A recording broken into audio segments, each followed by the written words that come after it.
La Batalla de La Serena, julio o agosto de 1938. Introducción. Verano de 1938. Mientras el mundo seguía atento a la Batalla del Ebro, en otra región olvidada de España, un nuevo frente cobraba forma. En los campos resecos de La Serena, entre olivares y pueblos castigados por la guerra, comenzaba una de las ofensivas más desconocidas, pero decisivas para consolidar el dominio del Ejército Nacional en el sur.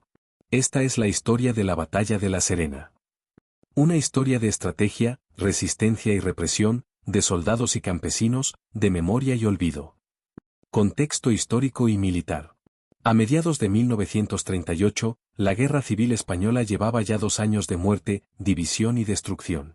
Tras la ofensiva de Teruel y el rompimiento del Frente de Aragón, el mapa de España mostraba una clara tendencia. El Ejército Nacional ganaba terreno, especialmente en el norte y el este. El 25 de julio comenzó la Batalla del Ebro, el intento desesperado del bando republicano por cambiar el rumbo del conflicto. Pero mientras las miradas se centraban en el Ebro, el Ejército Nacional lanzaba una ofensiva paralela en el suroeste, la campaña de La Serena.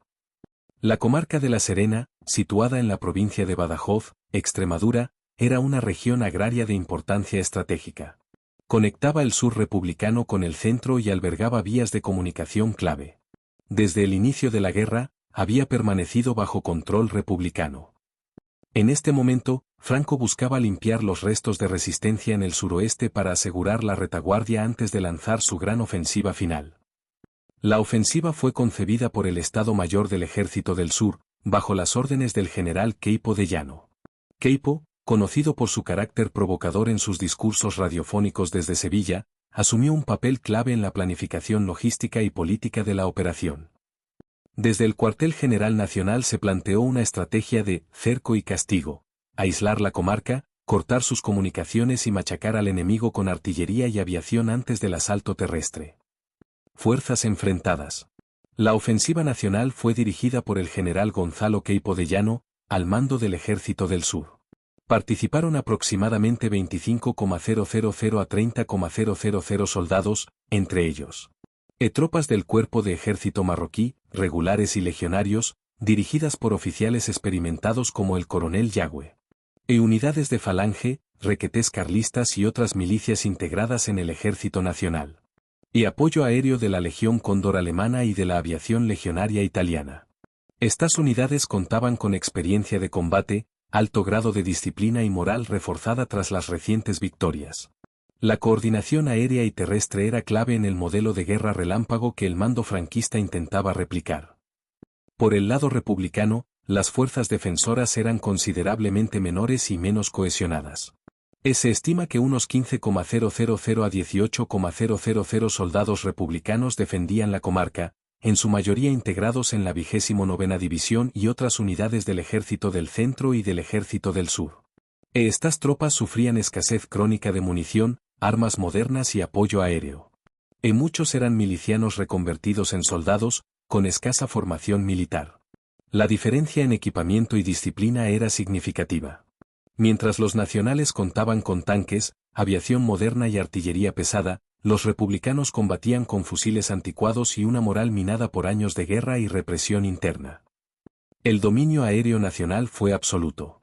Las escuadrillas alemanas e italianas bombardearon sin apenas oposición, debilitando puntos defensivos y sembrando el terror entre la población civil.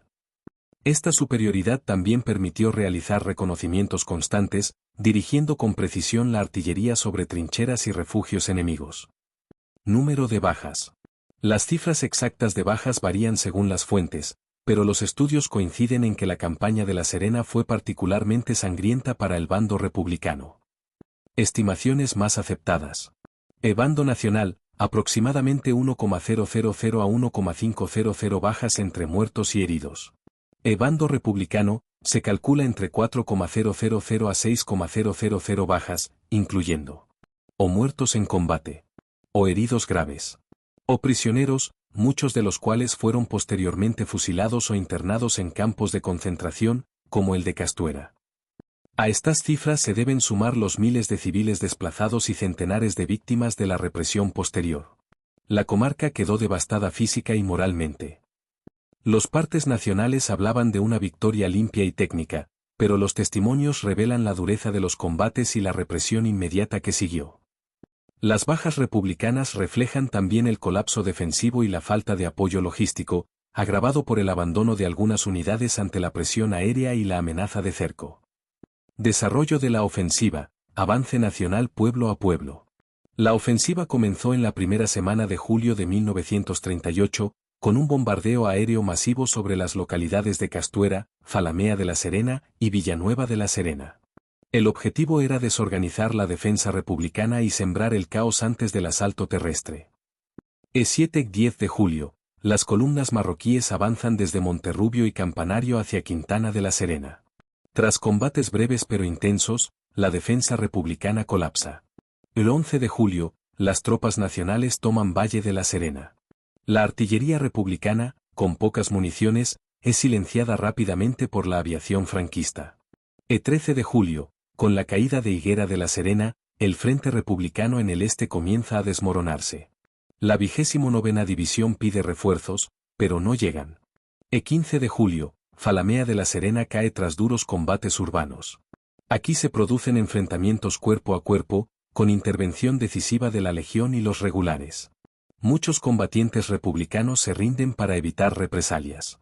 El 17 de julio, Castuera, centro logístico y simbólico de la defensa republicana en la zona, es cercado por completo. Durante días sufre bombardeos constantes. El 20 de julio, Castuera es tomada.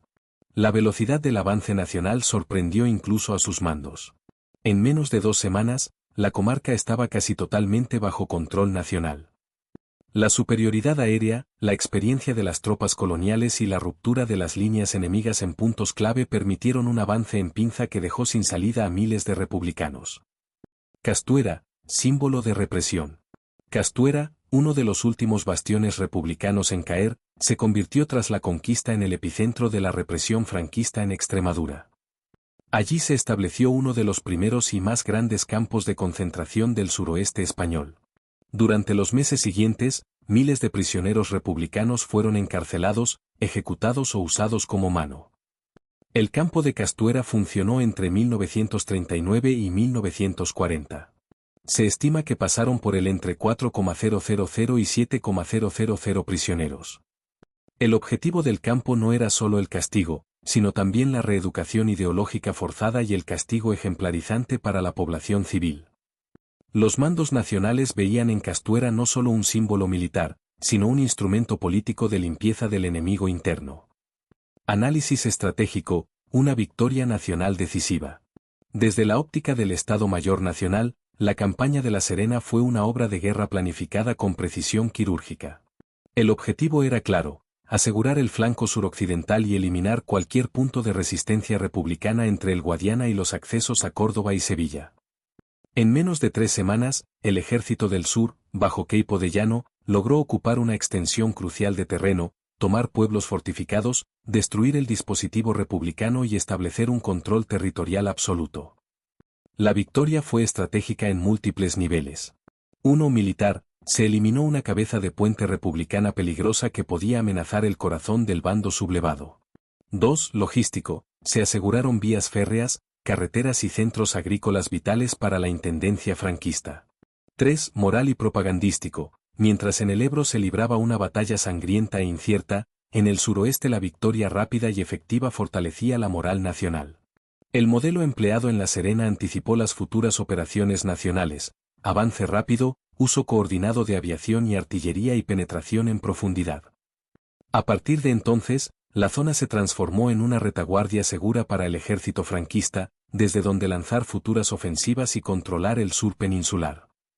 La campaña de La Serena no fue una simple operación secundaria, fue la consolidación definitiva del dominio nacional sobre el suroeste español, y un mensaje claro al resto del país: la guerra, para muchos, ya estaba perdida.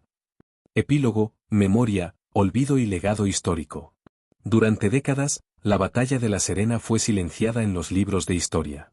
Relegada por su coincidencia con el Ebro, eclipsada por el relato oficial de una guerra heroica y redentora, punto. Pero en los pueblos de Extremadura, la memoria persistió.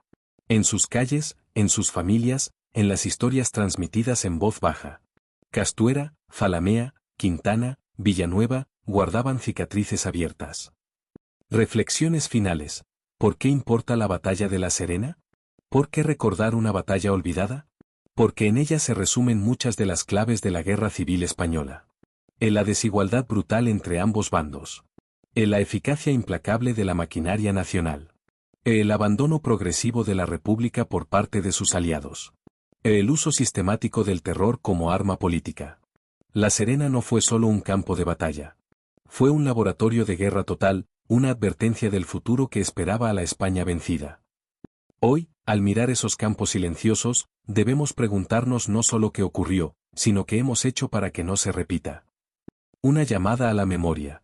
En cada colina de La Serena se esconden historias que aún esperan ser contadas. Este vídeo es solo un pequeño intento por devolverles voz. La historia no debe ser rehén del olvido. Porque donde no hay memoria, siempre puede volver el miedo. Gracias por acompañarnos en este recorrido por una batalla olvidada. Si te ha parecido importante, compártelo. Que la historia no muera en silencio.